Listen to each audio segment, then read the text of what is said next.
That is right, everybody. Another sermon with Chapman Chimeo. That's my last name, by the way.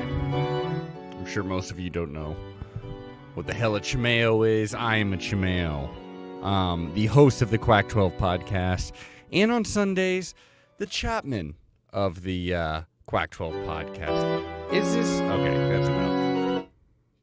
That's enough of that. Is this a religious podcast? That's a good question. I would say no. No, absolutely not. Until y'all start donating money, tax-free money, then it very well could be. Think it over. Do you want this to be a religion? Do I seem like a trustworthy person? Does the leader of your religion need to be trustworthy? If not, maybe I am a good religious leader for you. Possibly. We'll be praising the Ducks every week. And oh my Lord, it's so damn easy when they turn in a 45-30 beat down of the number 9 Bruins. That is right. I felt like this was going to happen, and it happened. I didn't feel like this was going to happen. I had faith in the Ducks that this is going to happen. If you're not a Duck fan and you're watching this must be really getting your blood boiling. I know I'd hate it if some zealot from a different Pac-12 team was going off and on about his team saying they're the chosen ones. But if you are a Duck fan, you know we are the chosen ones. And that is why we won this bad boy. I'll tell you, let's get on to my 12 Quack commandments here. Number 1, spirit of game day. Your boy was at game day. And I know we've had it in the past. You know, we've had some big games. Mainly when Chip Kelly was coaching them actually here. But this game day environment was freaking nuts. I mean, this is the first one I had fully partaken of, attempted to get in front of the cameras and such. I had walked by them, I had kind of checked it out before, but I've never actually done the thing, And everyone online, everyone that I was talking to was 2 a.m.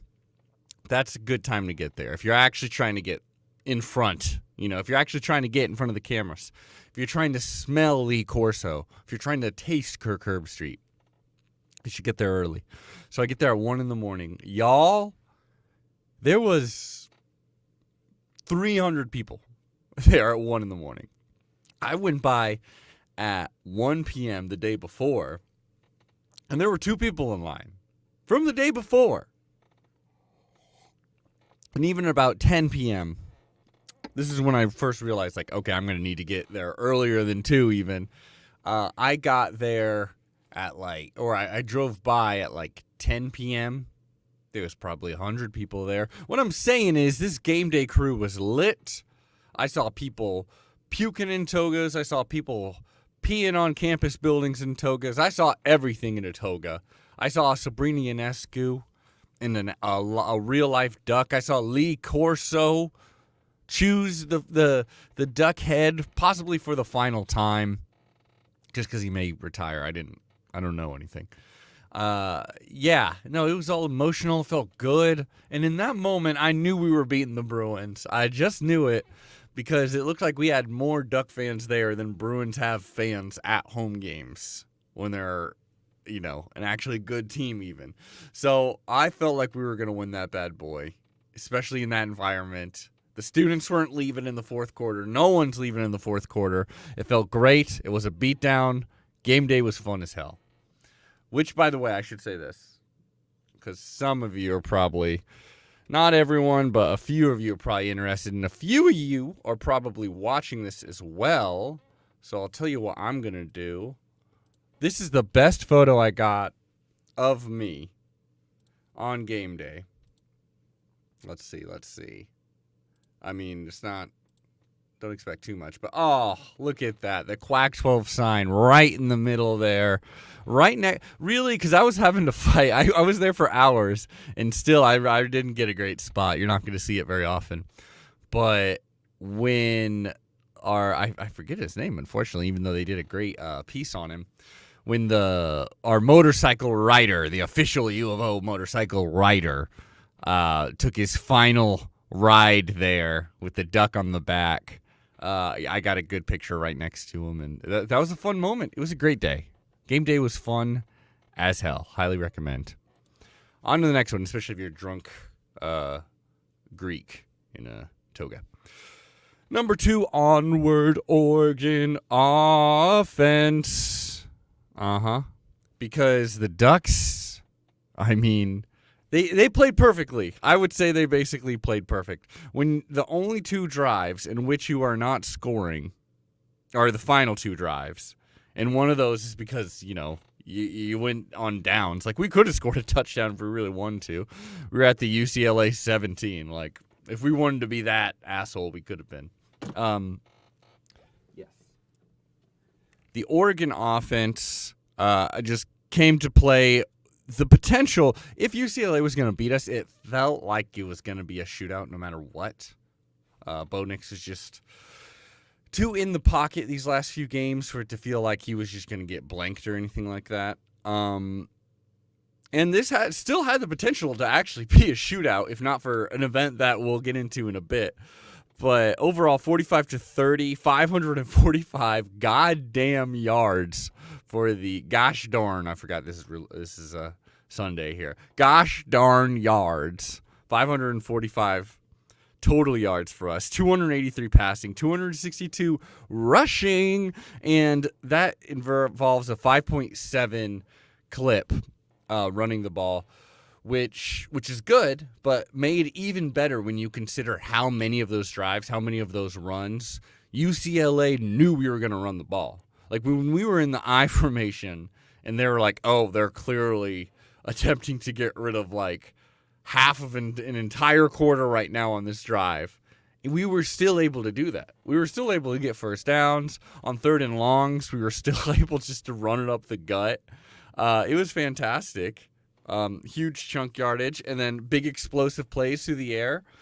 I believe Bo Nix was like 5 of 7 for passes over 15 yards. So, yeah, I mean, can't do better than this Oregon offense right now. I'm sure we could. We probably will against Colorado and California. Gift from above, and by that I mean the one, the only, Troy Franklin. A lot of people being like, Troy Franklin, is this the best Oregon receiver we've ever had? I know at that position the bar is lower than at some other positions for like all-time greats for Oregon. I wouldn't say he is yet, but he has the potential. He has the potential. I mean, Dylan Mitchell had a great season. You got like, we don't want to have any like Keenan Howry eraser. We don't want Chris McElmore erasure. We don't want, a Jeff Mayle. We got a bunch. But potential's there. I mean, overall, what did he finish with? He got 132 yards, 8 receptions, 49 long. That deep touchdown that, oh my God, Duck Twitter was just going crazy about. And then you also get that little like, in the flat, just perfectly placed ball. Only he was going to get it. It was either going to be a drop or a touchdown. It was a touchdown, I believe, right before the half, if my memory serves me correctly, which put us up like 31 to goddamn, 13? Ooh, good game. Good game. Pack-ifists. These puns aren't all good. Pack-ifists, what do I mean by that? Let's look at the Pac-12 standings, shall we? Because right now, the Ducks are at the top. Everyone else is bottom 11. We're top 1 because we're Pack-ifists. I don't like this pun anymore. I'm sorry I did it. We are 4-0. We're undefeated in conference play. Obviously, we have the 1 loss to Georgia in the non-con, so we're 6-1 in total. Behind us is USC. 4-1 in conference play. UCLA, 3-1. Obviously, we have a tiebreaker over them, but the top 2 Pac-12 teams will face each other. Number 15, Utah, 3-1. They are the team that can really put a wrench in the works for Oregon. If they beat us and we lose another one, it is possible we cannot make the Pac-12 championship game. And losing to Utah, that is not out of the realm of possibility. Absolutely. Even in Autzen, I mean, hey, we lost them twice last year, right? And then a bunch of teams that, Oregon State still having a good season, obviously. 6-2, 3-2 with all their problems at quarterback and such. That's pretty damn good for them. And then Washington, they're still a threat. Washington State, we beat them. Everyone else, I don't know. I mean, obviously we got to play Cal, so we got to worry about them, but they ain't very good. I'll tell you that much. On to the next one. Autzen win streak. The Autzen win streak, this one does not have a religious pun to it. I do that once every episode. I just kind of lose my steam, honestly. And so you just got to give me one. This is a punt. I mean, surely everyone's allowed to punt, right? We punted against UCLA. And this camera, god dang. This camera's annoying me. I'm trying to figure out to turn off the auto filter. I'll do it in the future. It's annoying. It's supposed to be a feature. It's freaking annoying. Yeah, so Autzen win streak. As of right now, I believe it is at 23, which is a tie. An all-time tie for the Ducks. One more win in Autzen. We are riding a historic win streak. I mean, we already are, but we'll actually be riding history at that point. And I think we're going to win. We'll see what happens. It'd be nice. It'd be nice. Oh, and we also have, I should say this, the longest win streak behind two other teams. One of them is Clemson, who nearly lost. So damn close. Purified air. And by that I mean, holy shit, Bo Nix is good. And that's not a curse word because I said holy before it. Yes, Bo Nix, my man. Sometimes transfers work out really, really well. And it is working out well with him because my man did 17 passing touchdowns this season, 8 rushing touchdowns for a total of 25 total touchdowns. Like I said, he was 5 of 17 for passes past 15 yards. If he was thrown in completion in this game, it was typically the right thing to do. I mean, early on, he did have, as the commentator said, like a near pick on that little like bubble screen when it got blown up. But the nice thing is a lot of times we're doing those. I mean, it was for, maybe you shouldn't have thrown that. Maybe you should have done something else. But doing those to set up the deep ball, instead of being in the pistol running always on first and second to establish the run game. We're doing what they give us, making them believe we're going to do that again, doing something else. Who would have thought, huh? Misdirection in football? Wow, crazy. But yeah, as I said, Bo Nix, just an actual Heisman candidate here. I mean, he joins Marcus Mariota and Justin Herbert as the only quarterbacks to have 2 games where they're throwing more than 5 touchdowns. He's already done that. He may do it again. Or not thrown, I should say, scored 5 touchdowns. In this game, of course, this is one of them. 5 touchdowns, 0 interceptions. 22 of 28, 283 yards. Yeah, also 51 on the ground. Blessed Bo. Turn to 45-30. Dude don't lie to me. Is that a good joke? No, it isn't. Dude don't lie to me. What I mean is we got a bunch of dudes on this team on the O-line. 45-30 is what the score ended up being. A big reason is because of that O-line. And a big reason why Bo Nix looks so good is because of that O-line. The reason why he's able to get to those receivers is because of the O-line and their talented receivers. And because Bo's God-given gift, sure.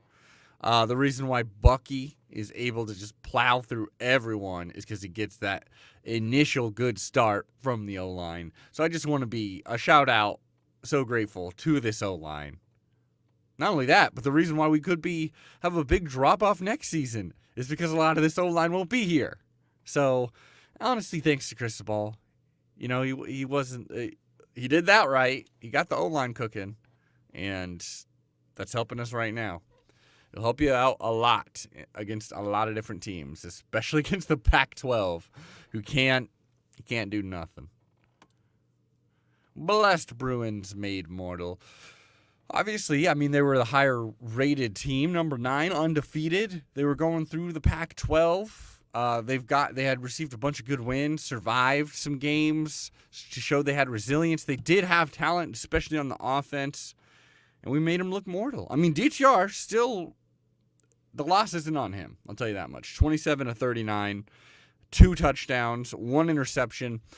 The way this team works and the way DTR works is best as most of his targets aren't going very deep. Most of his targets are like 6 yards, and then from then on, they're making something out of that.